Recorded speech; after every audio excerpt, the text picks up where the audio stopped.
My name is Erwin. I am 72. Sometimes it seems that I am not just old, but already transparent. I am only seen when I am in the way, in line, on the bus, at the crossing. In other words, never. I live in a house on the edge of the city. It is not falling apart, but it has long since stopped smelling like home. Everything in it is silent. The lamp in the corner is dim, the clock in the hallway stops from time to time, as if it is tired of counting my days. The floor creaks, but even this creak is familiar, the only one that greets me every day.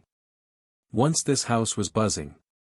The noise of children, the smell of pies, the loud TV and the bells are constant, endless, as evidence of importance. Now it is silence. My day begins with green tea. Always the same, although I have never liked it. I cover my knees with a blanket, turn on the TV without sound and watch the world speak without me. Letters run across the screen, people shout, argue, live. But not with me. I am no longer a guest in their lives. I am the background. My children? They grew up in my arms. I took out loans when others did not believe in the country. I kept the business afloat when everything was sinking. I kept them, in the worst years. And now? The calls have become politely cold, like formal invitations to a funeral. Hello, Dad. Are you okay? I'm in a hurry to a meeting, come on later. And that's it. Then, never comes. Grandchildren. Beautiful, young. With new phones and new faces every week on social media. For them, I am the old man from the old photos. When they come, they look at the screen, not at me. One of them even said somehow irritably, "Why don't you know how to shoot TikTok, Grandpa?" They pushed me in the store, and didn't even apologize. In the hospital, a nurse said to someone, "Oh, he can't hear anything anymore. Why talk to him? It's like I'm not a person, but a chair in the hallway." Maybe I've really weathered out. Maybe there's nothing left of me. But sometimes. At night, when everyone is asleep and even my joints are tired of aching, I sit in a chair and look into the darkness. And I hear myself. Not old, not broken, but the same person I was, the one who wasn't afraid, the one who was in control. And something starts to stir in my chest. No, not my heart has been beating for a long time, as if by inertia. But something else. Warm, deep, like a fire in a furnace that hasn't been heated for a long time. Resentment. It doesn't hurt, it sharpens. Drop by drop. People have forgotten who I am. They think that over the years, not only speed is lost, but also dignity. They think that I can't do anything anymore. That everything is behind me. They are wrong. I am silent. But I no longer forgive. There are memories that, it would seem, should have faded long ago. But no. They return suddenly, like the smell of childhood or the first snow. I am sitting in the same chair, with the same blanket on my feet, but before my eyes are the undarkened walls of my house. Before my eyes is an office. My office. An oak table, a thick phone with buttons, the first computers with large backs. People entered there with respect. Some with fear. Back then, I knew how to walk around a room in a way that made everyone quiet down. I wasn't born strong. I became one. I wasn't taught, life forced me to. In the 90s, I kept the business going when my friends were falling apart. I paid salaries when there wasn't even enough money for myself. I took out the last loans from the bank, not for myself, but to send my son to school. I knew, he had to have a different life. Clean. Peaceful. Better. I fought, not with a gun, but with papers, checks, bribe takers, tax collectors. I won because I wasn't afraid. Because I learned to think like a chess player, ahead, move by move. Every player has a weakness. It's just a matter of time. Do you know what's hardest for me right now? It's not that they don't love me. It's that they don't remember me. Nobody. Everyone lives as if everything has always been the way it is. As if they pulled themselves out of the mud, as if they created their own comfort. And I'm a ghost. A stone that once lay in the foundation, but now remains somewhere underground. I remember the first million. Not as a number, as a sleepless night when we didn't know if we would hold on. I remember how I confided in my partner, whom I had known for 15 years, and how he stole everything. I remember how I held my wife's hand when she was sick, and promised that everything would be fine. I kept it. I was the one who made the decisions. When warehouses burned, when people lost everything, I stood. I didn't break.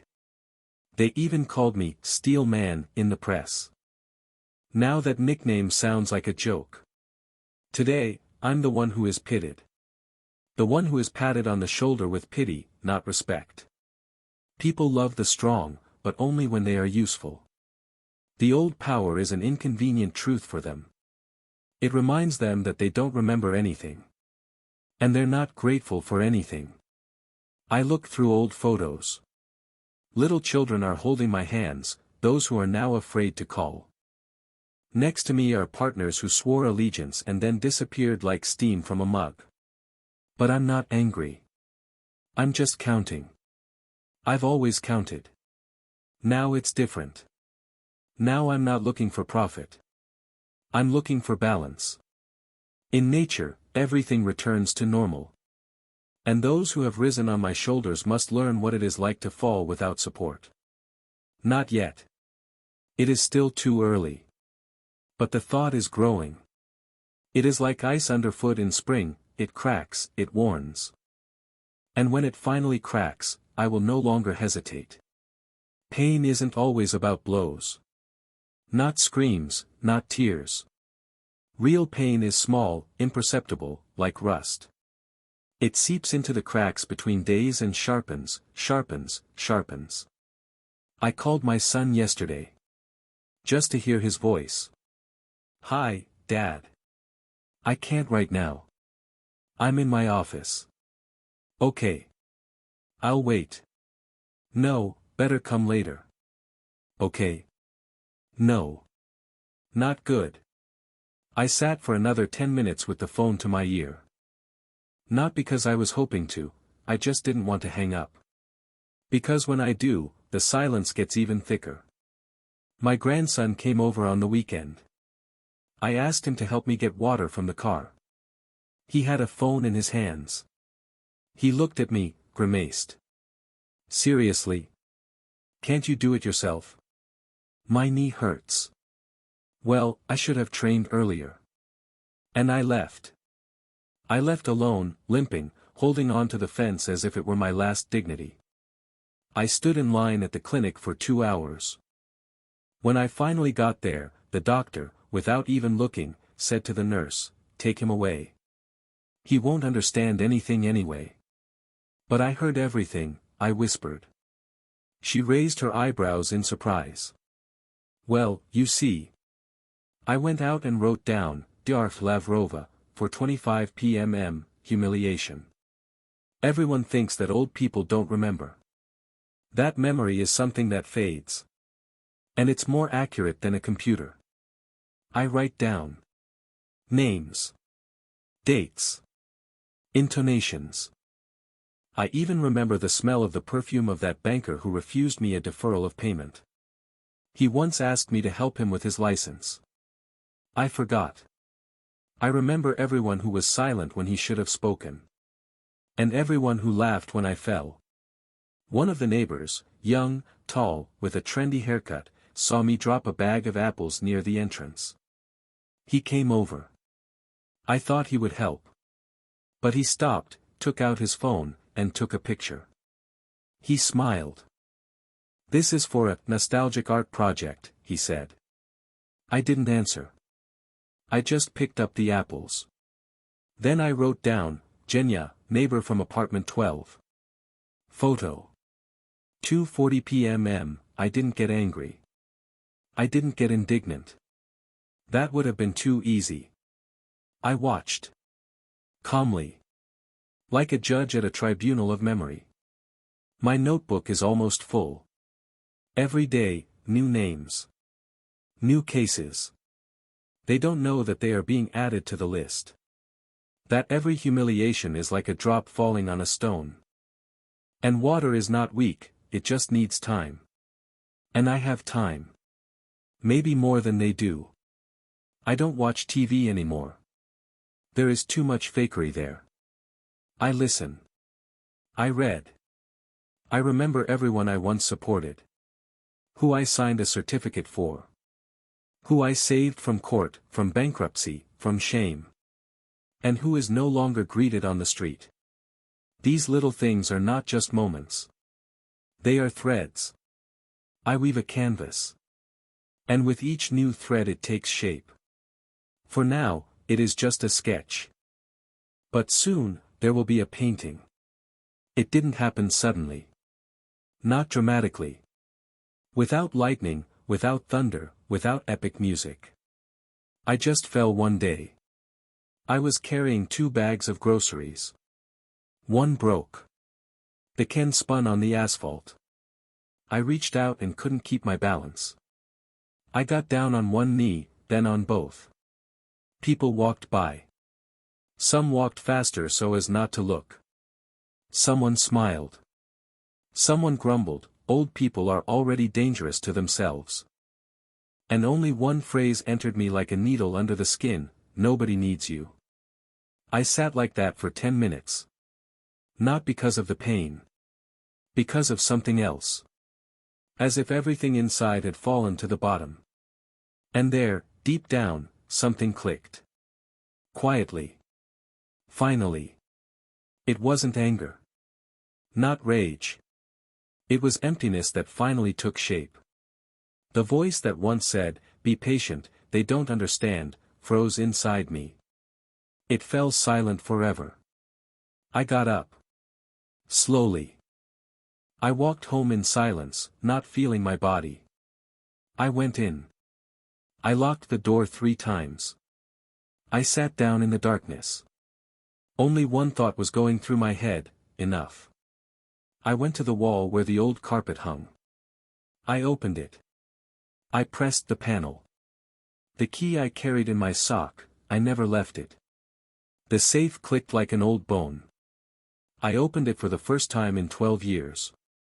Inside was everything I needed, an old Nokia, still with buttons, but with numbers that still have weight. A notebook, black, leather, with coded marks. A flash drive with archives that were never supposed to see the light of day. Letters. Receipts. Photos. I was naive when I thought that old age was a prison. It turned out to be a shelter. While everyone was living fast, I was disappearing. And in this shadow I began to remember who I was. I called a man. He said only one word, "It's time." He was silent for a few seconds, then, "Glad to hear from you, Stepan Nikolaevich." I waited. I wrote the first message, an anonymous one. To a partner who had once stolen millions. I reminded him of the joint account in Zurich. The reminder was subtle but specific. An hour later, his company fell 2% on the stock exchange. I opened the list in my notebook. Names. Dates. Weaknesses. I once didn't use them, because I was noble. Because I believed that a good memory was better than pressure. It turned out I wasn't. All these years I've lived as if I'd been written off. But the truth is that I'm an architect. I've seen how systems are built, how the illusion of power is created. And I know where to press to make it collapse. I don't call my children. They'll call me. Soon. When the chains start to break. I'm sitting in my chair again. But now, not in anticipation. Now in the command center. Silence is not defeat. It's a plan. I'm no longer a grandfather. Not the one who knits socks in a rocking chair or helplessly flips through a TV program. I'm an architect. Don't take revenge, no. I create a reckoning. Systematic, cold, precise. Every line of my old notebook is a knot that I'm untying. One note, and the bank where my son's friend works suddenly receives a request to check his license. One phone call, and my grandson's PR company loses a client due to a strange information leak. One letter, written by hand and sent bypassing electronics, and the old case disappears from the prosecutor's desk, only to suddenly appear in the media. And me? I'm drinking tea. The same green one that I've never liked. But now it's warm. Because the world around me has become colder again.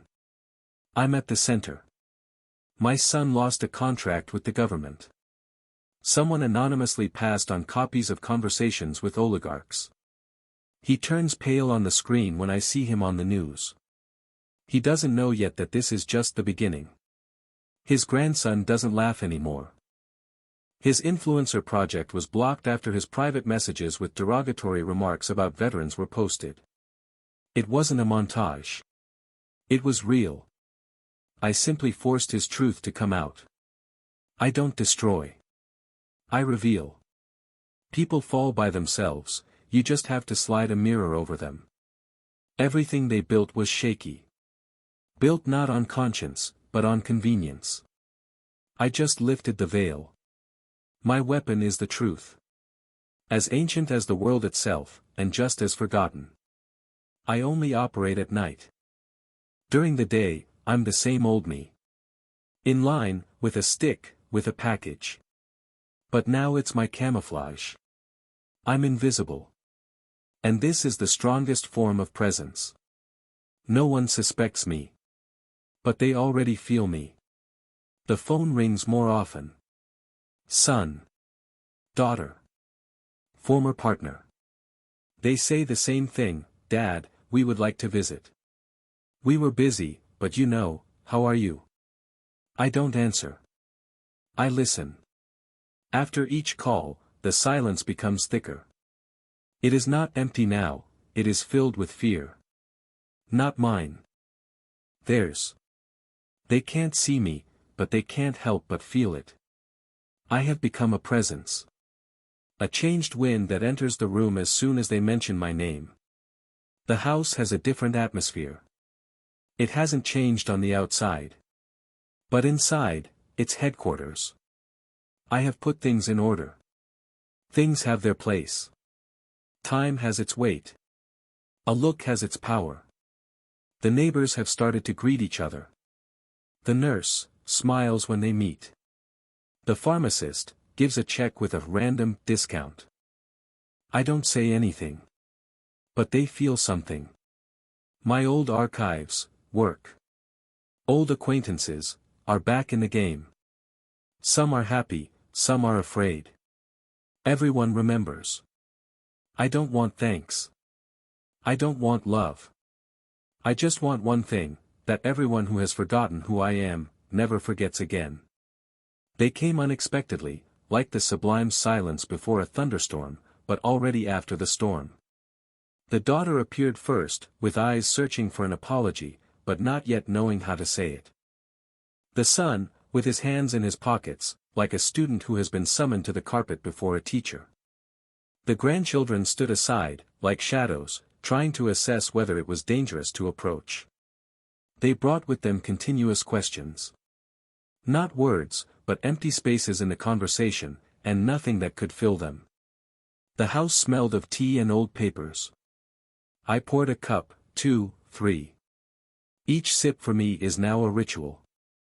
They sat as if in a theater, waiting for a play where an actor has to play repentance or humility.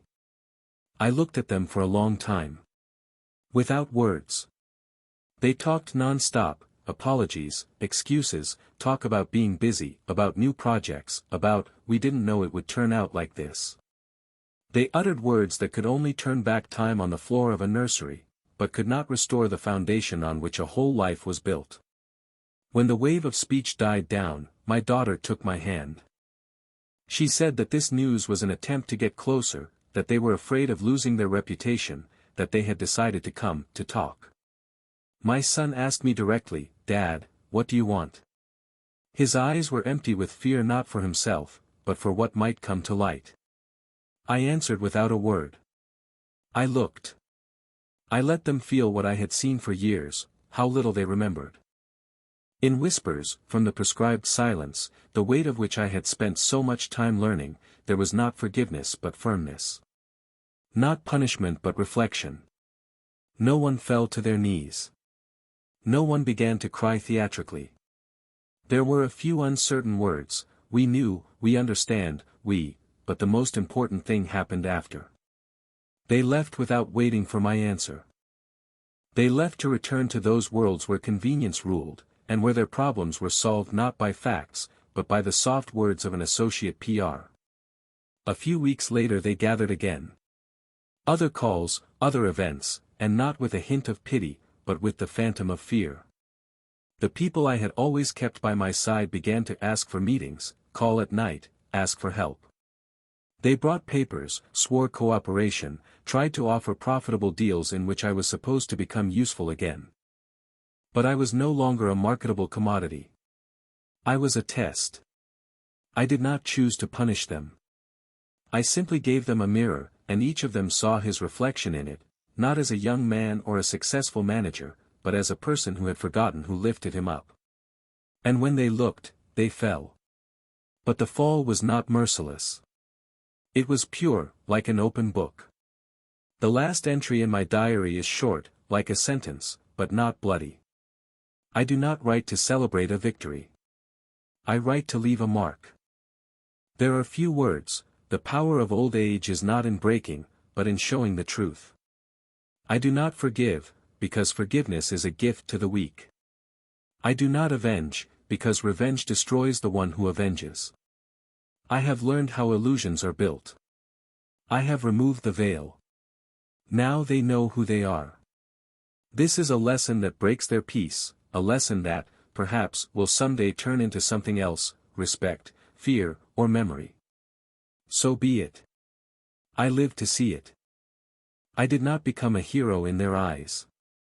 And I did not want to. I became what I had always been in essence, a person who sees. And that is enough. A few months later, the neighbors began to speak more quietly when they saw me.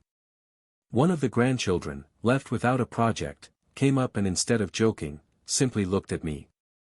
There was no longer any audacity in his eyes, there was some other weight, like the feeling of a Prague clock striking for the first time at night and reminding them of the time. They are not afraid of me because of fear. They are afraid of the truth about themselves. And this is the best thing I could give them. I close this book not with joy, not with revenge, but with peace. People are like buildings, if the foundation is gone, the walls will not save them. I was the foundation. I taught them a lesson. They learned it.